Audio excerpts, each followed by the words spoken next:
Good morning students, मैं हूं अनुराग मिश्रा। आज आपके सामने हम लोग क्लास 7th के हिस्ट्री का 3rd चैप्टर पढ़ने जा रहे हैं।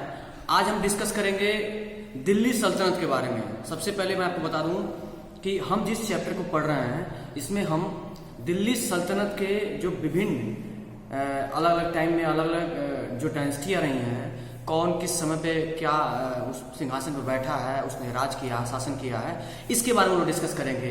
और ये टाइम टेन्योर आपको बता दूं, ये शुरू हुआ है 12 टू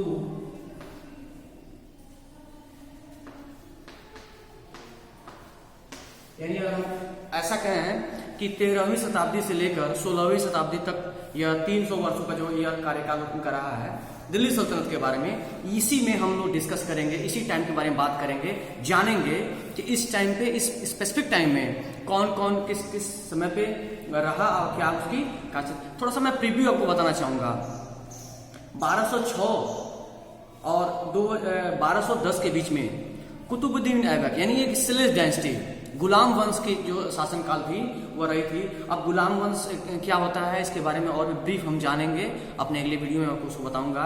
तो उसके बाद से शमसुद्दीन इल्तुतमिश, फिर रुकदीन फिरोज शाह, फिर रजिया सुल्तान, उसके बाद से नासिरुद्दीन महमूद, फिर गयासुद्दीन बलबन, और उसके बाद से फिर शुरू होता है खिलजी डायनेस्टी। इसके बाद से खिलजी डायनेस्टी में बात करें तो जलालुद्दीन फिरोज खिलजी, फिर अलाउद्दीन खिलजी, और फिर शुरू हो जाता है तुगलक डायनेस्टी। तुगलक डायनेस्टी में गयासुद्दीन तुगलक, फिर मोहम्मद बिन तुगलक, और उसके बाद से फिरोज शाह तुगलक। अब आगे बढ़ेंगे तो सैयद डायनेस्टी, खिजर खान सैयद, मुबारक शाह सैयद, महमूद शाह सैयद, अलाउद्दीन आलम शाह सैयद, और इसके लास्ट में अगर बात करें तो लोधी डायनेस्टी यानी लोधी वंश की बात करेंगे हम लोग। लोधी वंश में बहलोल लोधी, सिकंदर लोधी और इब्राहिम लोधी।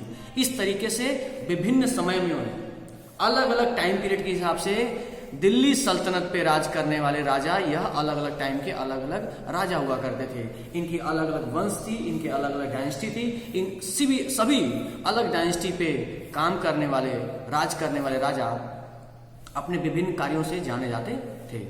तो अब मैं यहाँ पे एक महत्वपूर्ण सवाल पूछने जा रहा हूँ कि जब बात देश के इतिहास की हो रही है तो आपको ये जानना बहुत जरूरी हो जाता है कि देश का इतिहास जो आज लोकतंत्र है वो पहले लोकतंत्र यानी पहले प्रजातंत्र नहीं था, ये पहले राजतंत्र था। राजतंत्र यानी राजाओं का शासन था।